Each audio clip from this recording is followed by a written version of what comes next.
Hello friends, good evening. आज हम देखेंगे कि विलोपन विधि, एलिमिनेशन मेथड कि जो रैखिक समीकरण होते हैं, दो चर वाले रैखिक समीकरण, उसमें विलोपन विधि से हम कैसे सॉल्व करते हैं। विलोपन विधि में हमें क्या करना रहता है कि दोनों समीकरणों में x का गुणांक या फिर y के गुणांक, दोनों के गुणांकों को सेम करना रहता है, मतलब एलिमिनेट करना रहता है, बराबर करना रहता है। तो इसका सबसे पहले हम क्या करेंगे, हम देखेंगे कि पहले समीकरण में जो है x का गुणांक, हम यहाँ पे x को विलोपित करते हैं। सबसे पहले हम इनको समीकरण देंगे। तो यहाँ पे हम क्या कर रहे हैं, समीकरण 1 और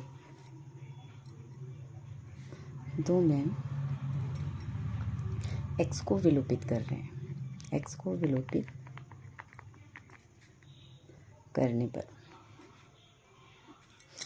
x को विलोपित करेंगे तो यहाँ पे समीकरण 1 में x का गुणांक 3 है और समीकरण 2 में x का गुणांक क्या है, 2 है। तो समीकरण 1 में हम क्या करेंगे, 2 का गुणा करेंगे, जिससे कि ये 2 तिया 6 हो जाएगा। और समीकरण 1 में हम समीकरण 2 में क्या करेंगे, 3 का गुणा करेंगे। तो क्या करेंगे, समीकरण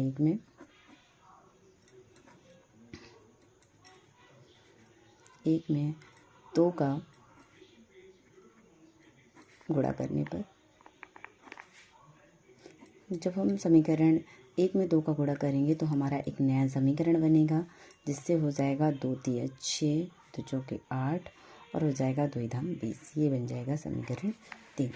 इसके बाद हम समीकरण 2 में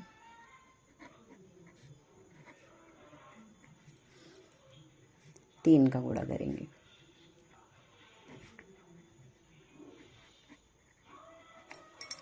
जब हम समीकरण 2 में 3 का गुणा करेंगे तो यहाँ पे हमारा एक नया समीकरण बनेगा, जो हो जाएगा 2 6, और ये हो जाएगा 3 दूनी 6, 6 बार इज इक्वल में हो जाएगा 3 दूनी 6। ये हो जाएगा समीकरण 4। अब यहाँ पे जब हमने देखा कि समीकरण 3 और समीकरण 4 को देखते हैं कि दोनों में x से गुणांक सेम है, इसका मतलब हमारे दोनों समीकरण क्या हो गए, विलोपित हो गए, मतलब एलिमिनेट हो गए। अब हम क्या करेंगे, समीकरण 3 और समीकरण 4 को हल करेंगे। जब समीकरण 3 और समीकरण 4 को जब हम हल करेंगे तो यहाँ पे हमारा सॉल्व क्या होगा, हम यहाँ पे समीकरण 3 और समीकरण 4 को यहाँ पे लिखेंगे।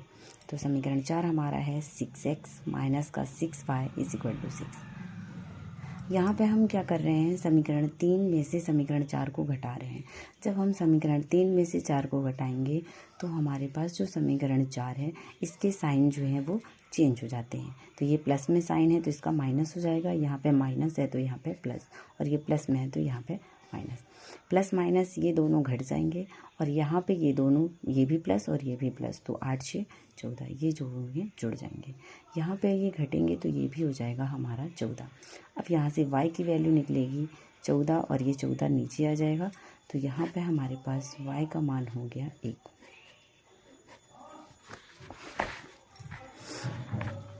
अब यहाँ पे हम क्या करेंगे, y का मान हम किसी भी समीकरण में रख के x का मान निकाल सकते हैं। तो y का मान समीकरण 1 में रखने पर, y का मान हम समीकरण 1 में रखेंगे तो समीकरण 1 हमारा है 3x प्लस 4, y की वैल्यू हम रखेंगे 1, और हमारा हो जाएगा 10।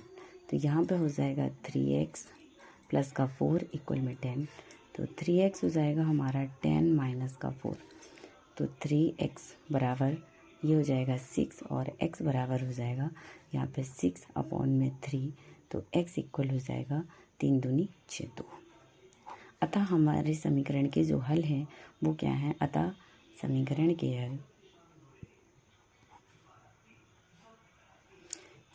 के हल x बराबर 2 और y बराबर 1 है।